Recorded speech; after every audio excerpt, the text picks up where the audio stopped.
Ohio's redistricting drama ends for now.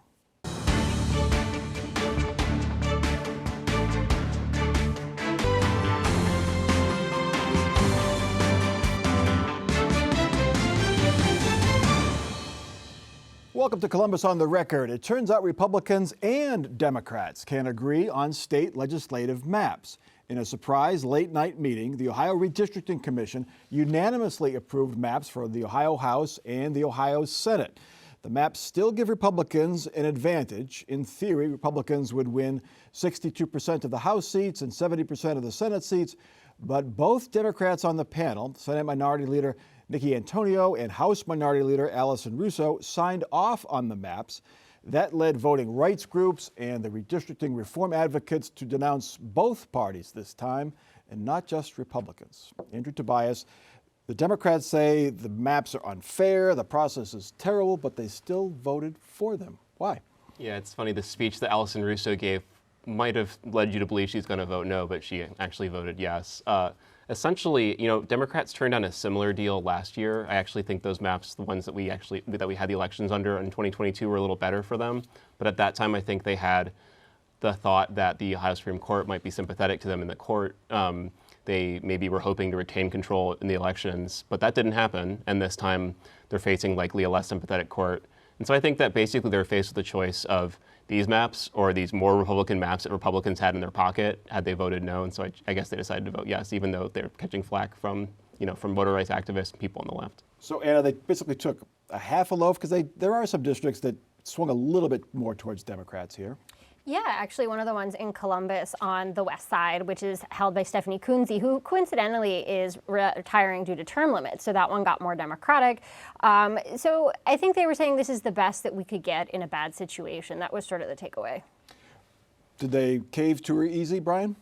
Well, you will only know by how many seats that we actually pick up from some of these seats that they were able to get, but they were never going to get in the majority. What I will say is if they can win some of these seats, we would have never had the August election because they wouldn't have had the supermajority, and that's important too.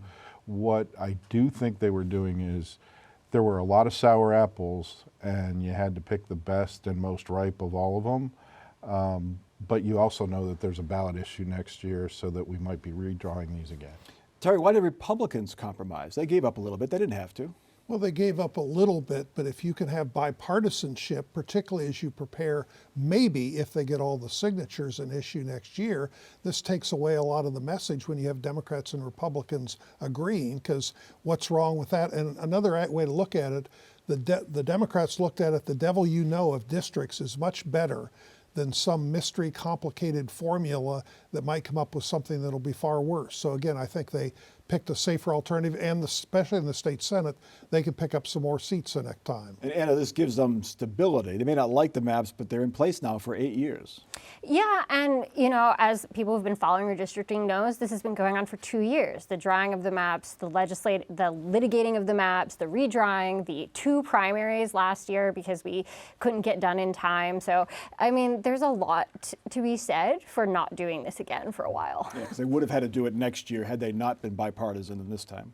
And one of the things, people cite these indexes, but according to the indexes in the last congressional race, Republicans were going to get all but 2 seats in the congressional map out of 15. Democrats ended up with 5 seats, including 3 of the 15, 20% are occupied by African-American females in a state with only 13% African-American population. So my point is, these indexes people cite are speculation and theory. It doesn't always match reality. But I do differ with Terry in this respect. I think that this does deliver the message that the whole problem is politicians are doing it. It doesn't matter what party it is.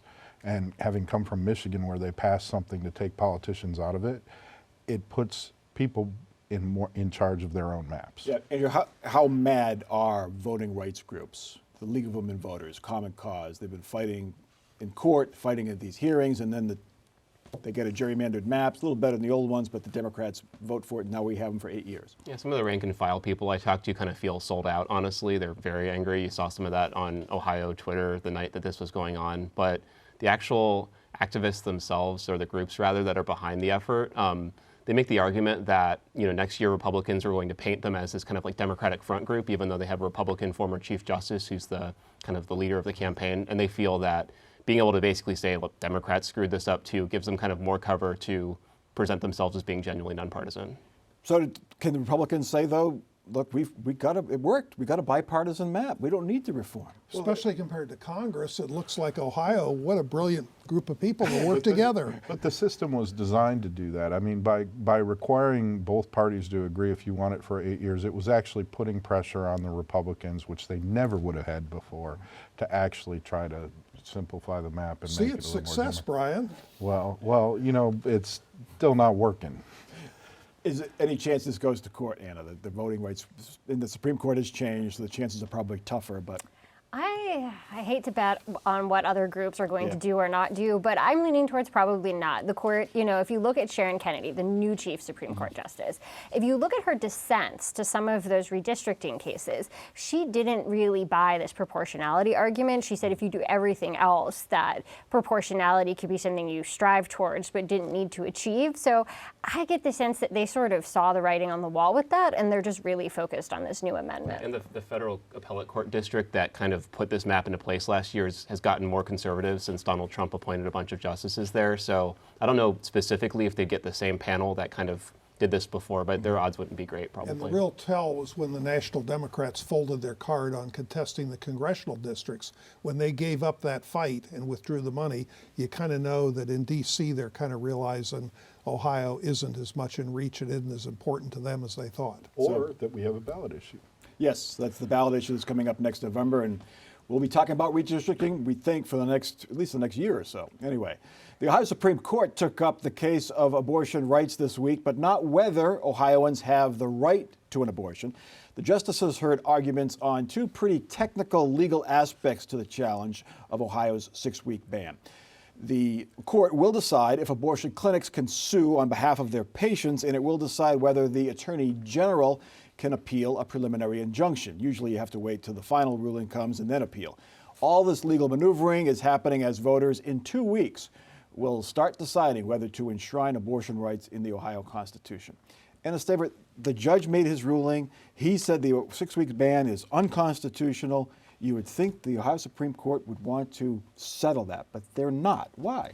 I think, I'm going to use a wonky Latin term, prima facie burden, right? Like you have to make sure that somebody has standing, the legal right to sue, before you can decide a case on its merits. So it's just they have to first decide this very important question. And actually, I think the one about whether abortion clinics can sue on behalf of their patients could have large-scale impact for abortion cases across the country. Because the idea being that if, a woman's name, like if I don't want my name associated with a case like that, just look at Jane Roe. You can sue under a pseudonym. So does a clinic need to be able to sue on behalf of their patients? And the other thing that Dave Yost, the Attorney General, argues, Andrew, is that one judge has basically put a state law on hold. And he says that shouldn't happen. Yeah, and so the judge actually didn't rule this was unconstitutional, though he really telegraphed that it is, but then it's been on hold because he's set a preliminary injunction, or maybe it's a permanent injunction, that basically puts this on hold until he makes his final decision.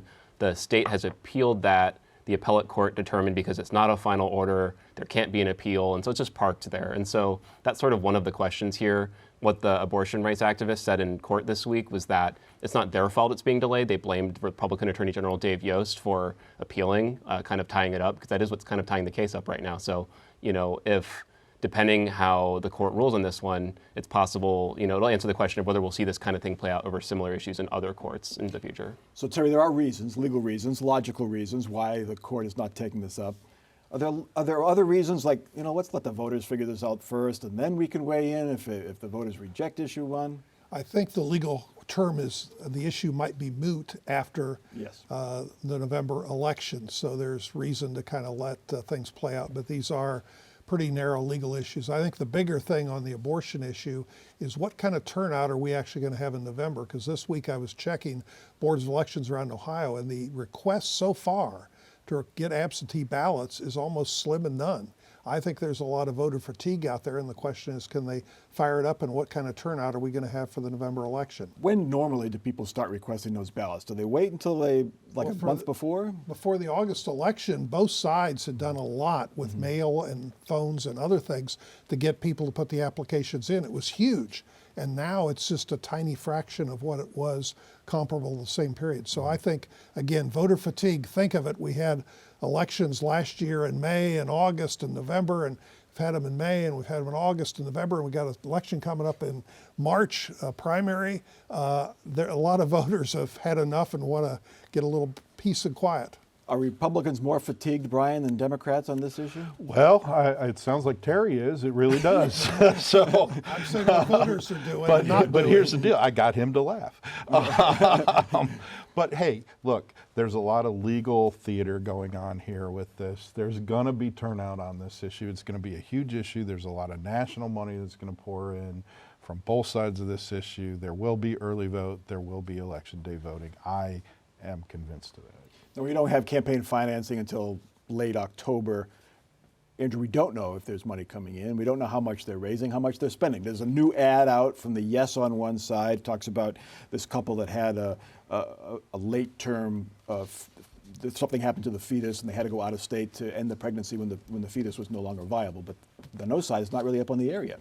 Yeah, they did run a limited flight of ads during the Ohio State Notre Dame game last weekend. It's unusual to see a campaign buy a single day of advertising and go quiet again. I would read into that they would be running ads if they could afford them, although we do see conservative leading groups generally wait a little later, closer to election day. But they had trouble raising money in August. It was a kind of a proxy issue. I expect that might actually translate over in November too. Have we heard that they're having money problems? I think that there will be ads on both sides of the issue eventually. I do think that it's a little slow on the pro-life side, but what I would say is this legal maneuver is actually reminding voters, do you really want the courts to decide this, or do you want to decide it in The challenge November? on ballot issues is whoever defines the issue first generally has an advantage, unless the other side both can have a significant amount of money at the end and a compelling message. That's what we don't know yet because they're not on TV. And there's still a little bit of division among the No on one side. We've got at least I got some crazy emails this week with some videos of, mock ads almost, but there's still some division on that side. I think there's some division over how to market to folks. I think one of the arguments that they're trying to make is that even if you're pro-abortion access, you shouldn't be a pro this amendment, that it perhaps is too extreme for where you are. And then there are folks who want to make these parental right arguments, make arguments about transgenders, specifically access to surgery or hormone therapy. And I think there's just this real divide as to what is the most effective issue to convince perhaps those folks in the middle who are pro-choice that this is not the amendment for them.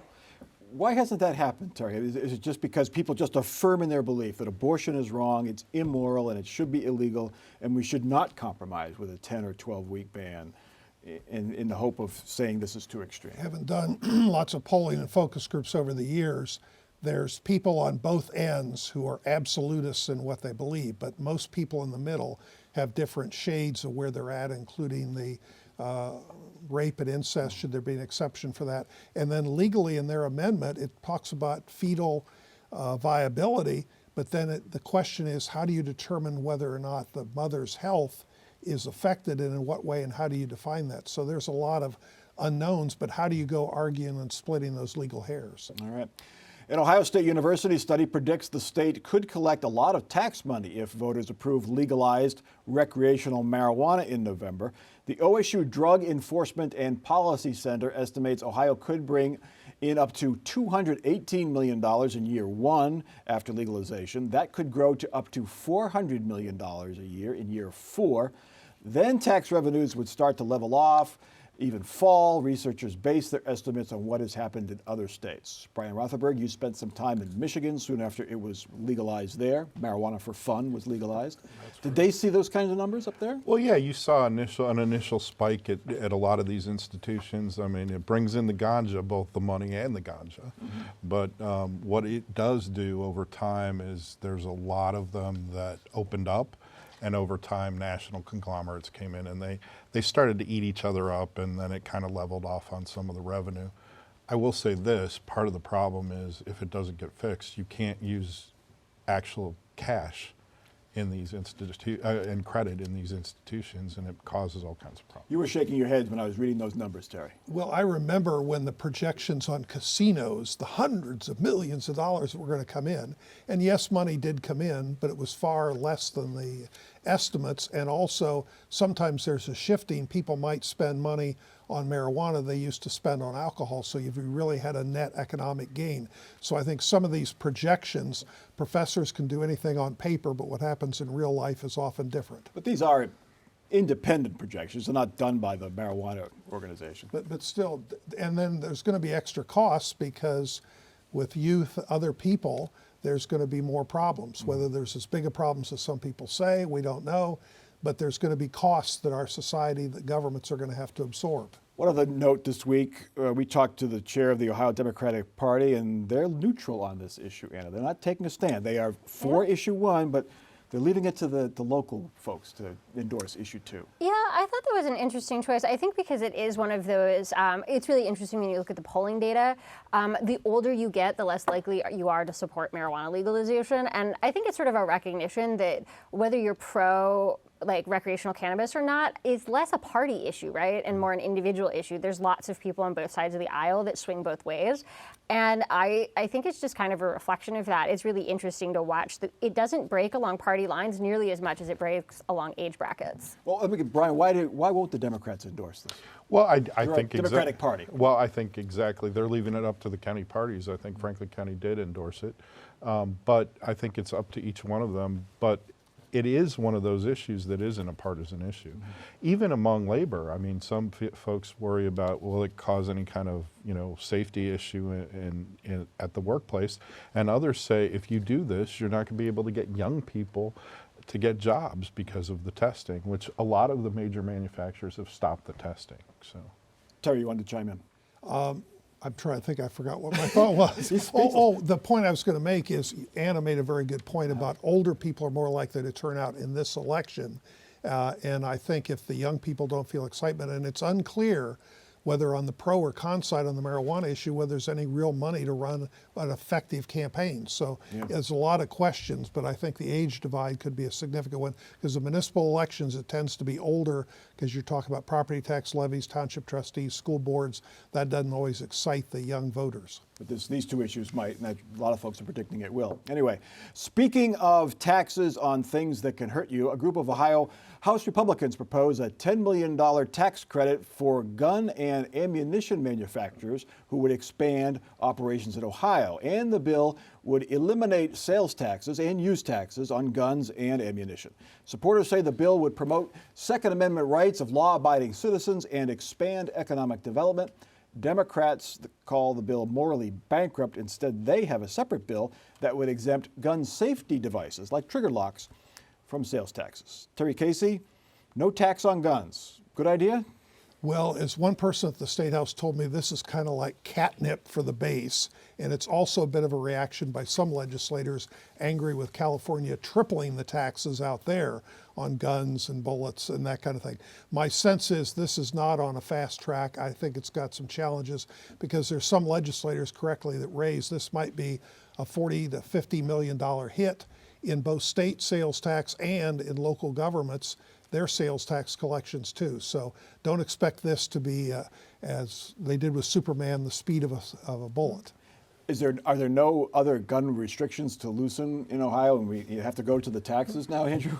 They've gone pretty far. So, but yeah, if you're a Republican, where can you go wrong with cutting taxes and letting people buy more guns? Now, Brian, the argument is you should not tax a constitutional right, and they point out that newspapers don't pay a sales tax. Well, I got a great idea, and I'm not a legislator, but I would just, instead of doing that, let's do away with the tax and create a liability fund with all that money for victims of gun violence, because this is getting ridiculous how much gun violence we have around here. So how about this? If you can't tax the Second Amendment, you can't tax the First Amendment, so that means you shouldn't be a tax on TVs, journalists, TV people should not have, radio people should not have to pay income tax? But the hypocrisy in Ohio is newspapers are exempt from sales tax, but when you buy a magazine or a book, you have to pay the sales tax.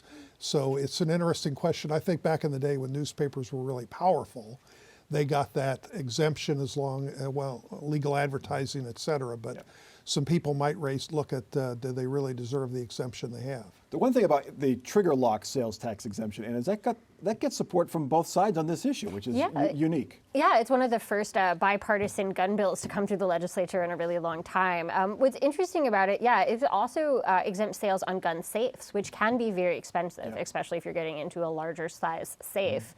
The idea, it's Sean Brennan, a representative from Parma, is really pushing this, and he's talking about hopefully getting actually some documentation around in the store. So like when you go to Cabela's, it'll say, hey, you can get your gun safe tax-free or your gun lock tax-free, and sort of hopefully encourage people to maybe learn more about how to safely store their weapons. Does that have a chance of passing? I actually think it does. Yeah, kind of makes sense. They talk about common sense gun rules, and that kind of makes sense. Even though the safes are expensive, the trigger locks not so much, but it's more symbolic and raise awareness. Anyway, let's get to the biggest issue of the week. The feud between Ryan Day and Lou Holtz. Remember him? In case you have not heard, long retired Notre Dame football coach Lou Holtz questioned Ohio State's physicality before OSU's big game against Notre Dame. And in case you hadn't heard, OSU won that game in thrilling fashion, and right after the game, its coach Ryan Day blasted Holtz for saying his team was not tough enough. Terry Casey, my theory is he wasn't aiming his comments at Lou Holtz. He was aiming his comments at all those rabid Buckeye fans who are never satisfied when you win by 30 when you could have won by 35.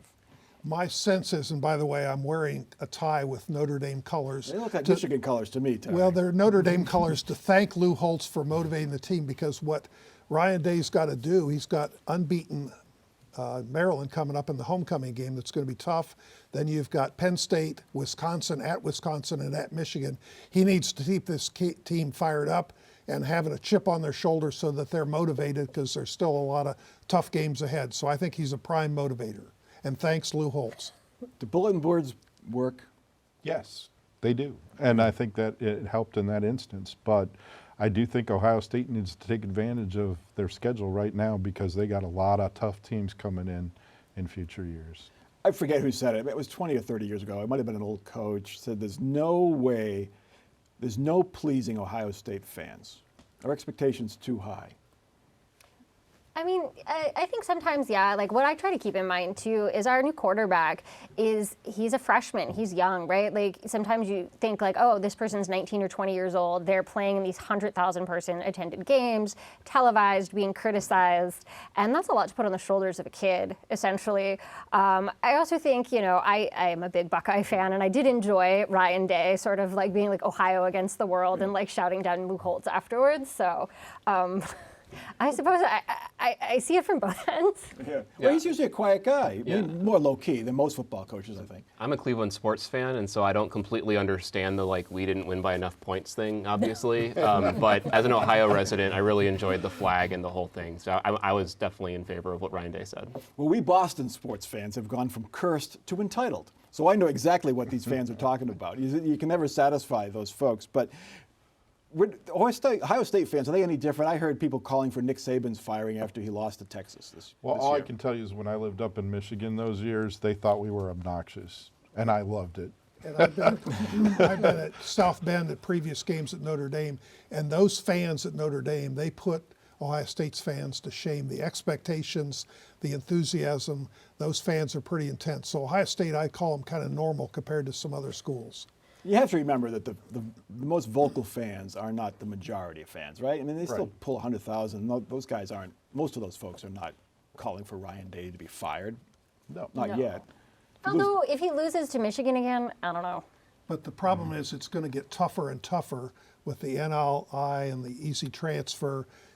Being a coach is not as easy in terms of recruiting and keeping the talent once you get them there as a freshman, because if they do well, there's going to be people dangling lots of money in front of them to get them to transfer. Now Blue Jackets fans, they are very patient, aren't they? They need to be. But maybe if they get fired up a little bit, the team would do a little better. Anyway, let's get to our off-the-record final parting shots. And Brian Rothenberg, you're up first. Oh, so my parting shot is, with all due respect to Andrew, If there's a podcast in the State House that the Senate Republicans have, will anybody even hear it? Terry. I'm going to talk about property taxes because if you're in Columbus and some other school districts like Dublin and others, you're going to have not one but two property taxes on. One's for the Columbus Library, and if I was betting, I'd say the library's got a better shot because it's much smaller amount of money and their record is actually very good. Columbus schools, a lot more money, and their record of failure continues. Okay. Andrew. Mike DeWine brought back Wine with DeWine this week to promote the new COVID vaccine to encourage people to get boosted, especially if they're in a vulnerable category. And I'm just glad that I was able to leave my house afterwards. Yes. And here I am. So. And he knows from where he speaks because he has just had COVID. Yeah, and I was in the front row a couple of hours before he announced it. So that was a really fun experience for me. Anna. So the public policy side of me wants to tell people that if you want to vote in November's election, the deadline's October 10th. So you're running out of time, and definitely make sure to check and see if you're registered at the correct address. And of course, Anna will be joining us at WOSU next month as the new host of All Sides. And we are just thrilled to death that you'll be joining us, and you'll still make your appearances here once in a while. We won't burden you too much, but we are thrilled to have you, and you'll bring a lot to our listeners. So welcome. I'm excited. Thank you. My off-the-record comment is, we talk about the Ohio Against the World T-shirts. You can see that, but my favorite are the Blue Jackets Against the World. My comment is the world really doesn't care until you've won your second round playoff series, your first second round playoff series. That is Columbus on the Record for this week. Check us out online. Continue the conversation on Facebook. Watch us anytime at our website, wosu.org/COTR, or on the PBS video app. I'm Mike Thompson. For our crew and our panel, have a good week.